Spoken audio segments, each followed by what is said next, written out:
Hey everyone, this is Kit Cabello with Hard Lens Media, and this is Perspectives. As we all know, there's an ongoing verbal match between Representative Alexandria Ocasio-Cortez and presidential candidate, former Vice President Joe Biden. As we all know, climate change is an issue that humanity as a whole has to deal with, and there must be a strong measure of policies that should be implemented in order for us to deal with this ongoing crisis of climate change. Now, Representative Alexandria Ocasio-Cortez is fighting for the Green New Deal, whereas former Vice President Joe Biden is calling for a middle ground road to deal with climate change and basically reinstate former Obama policies.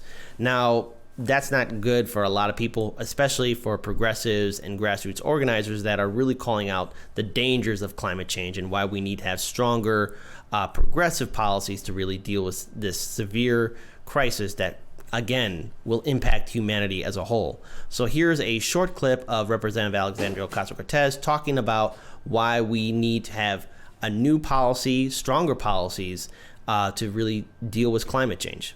That this weekend, for the first time in human history, we have reached atmospheric levels of carbon at 415 parts per million. This has never been seen in recorded human history. In fact, meteorologist Eric Holthus and journalists said simply about this measurement and development, we do not know a planet like this. The last time our planet hit 415 was in the Pliocene period. Oceans were 90 feet higher. Bacteria and diseases we have never seen before roamed the earth. Humans did not exist. We have never seen a planet like this. And a planet like this is exactly what we are going to get. And it is exactly what we are going to inherit from previous generations if we do not act positively now.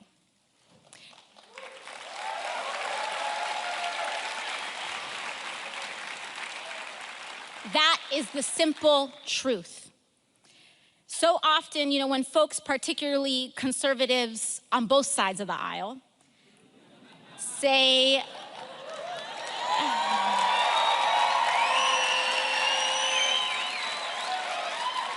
when they say that calling for a Green New Deal is, quote, too much or too extreme or too radical, no middle ground is right. Because I'm always curious when they say that, oh, it's too much. What do they actually mean by that? Is 100% clean and renewable energy too much? Is fighting for dignified jobs that pay people enough to live too much?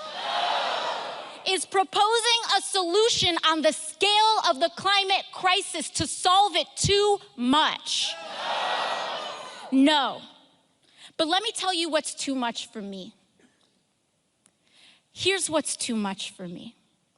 What's too much for me is politicians looking and allowing babies' blood to get poisoned in Flint for corporate profits. That is what is too much for me. What's too much for me is coal barons coming up to Washington, D.C., demanding bailout after tax break after bailout for themselves, and then not even paying their own miners' pensions and put their own miners' health care. That is what is too much for me. That is too much for me. What is too much for me is the fact that ExxonMobil knew exactly that climate change was real and man-made as far back as 1970, and instead of being part of the solution, they paid millions of dollars to lobby and lie and confuse the American public about it, endangering generations to come. That is too much for me. What is too much for me is the fact that in 1989, the year that I was born, the year that many of us were born, and in years after and right before, that politicians were first informed by NASA, that Congress was first notified by NASA that climate change was going to threaten my life and everyone here's life to come, and they did nothing. That is too much for me.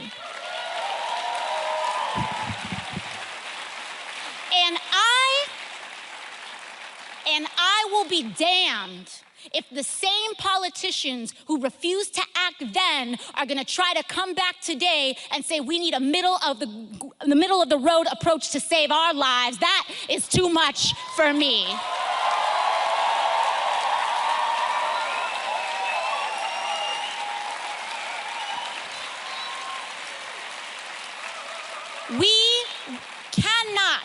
We cannot, and we will not accept anything less than a solution to save ourselves, and that's exactly what this is. And that is an extremely powerful video. It goes to show you that Representative Alexandria Ocasio-Cortez looks at climate change as a severe issue, and it requires strong political leaders to really step up and implement policies that can help out future generations. However, because we have this corrupt neoliberal system, let's be real about it. Corporations and the large fossil fuel industrial corporations and their lobby groups will continue to buy off our representatives and senators who are both Democrats and Republicans. And the thing is, we just can't require and rely on just status quo policies. It's just not going to work. It's a very severe issue, and we need, what a lot of American voters need, are people who are going to actually bring in real change. Now, I actually have an article here from Reuters, and it's actually talking about Vice President Joe Biden's policy in regards towards climate change. So basically, when it comes down to this, and here's a short excerpt from the article. Democratic President hopeful Joe Biden is crafting a climate change policy he hopes will appeal to both environmentalists and the blue-collar workers who elected Donald Trump, according to two sources, carving out a middle ground approach that will likely face heavy resistance from green activists. The backbone of the policy will include the United States rejoining the Paris Climate Agreement and preserving U.S. regulations on emissions and vehicle fuel efficiency that Trump has sought to undo, according to one of the sources. The second source, a former Energy Department official advising Biden's campaign, who has not to be named, said the policy would also be supportive of nuclear energy and fossil fuel options like natural gas and carbon capture technology, which limit emissions from coal plants and other industrial facilities. On Twitter, Biden echoed the statement and said he plans to unveil policies that reflect the urgency of climate change. I'll have more specifics on how America can lead on climate in the coming weeks, he said. Well, these half measures aren't really required, and already he seems to be calling out Alexandria Ocasio-Cortez in regards for her being very vocal about climate change and why we just can't rely on the simple neoliberal policy of let's just have the middle ground. It's just not going to work. But here's a video of Vice President Joe Biden basically talking about everyone to check his record. On the environment. I made a speech on the floor back in 1987 and talking about why there's an existential threat to humanity if we don't move. So this idea that I haven't done anything, take a look at the record. That's what I'd say. I'm sure she... Check your record. Well, here's a very clear record. Throughout his entire political career, former Vice President Joe Biden has gotten a lot of donations from various groups all across the corporate sector. And let's just say that he's gotten a lot of money, and that's because of our corrupt political system that we have here. But also, let's rewind back the clocks to way back in 2008 when he was a running mate to Barack Obama's campaign. And this is where he's basically defending clean coal. And as we all know, the whole concept of clean coal is kind of ridiculous. I guess according to Trump, all you have to do is just brush it to make it clean. But here is Vice President, then Senator Joe Biden, talking about clean coal and how he's supportive of renewable energies.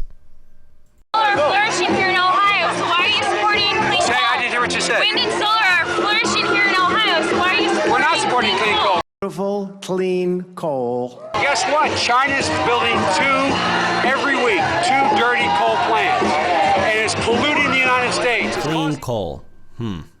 Well, look, I think we can all look back at clean coal as being a whole concept that's not even true at all. It's also impacting the environment as well.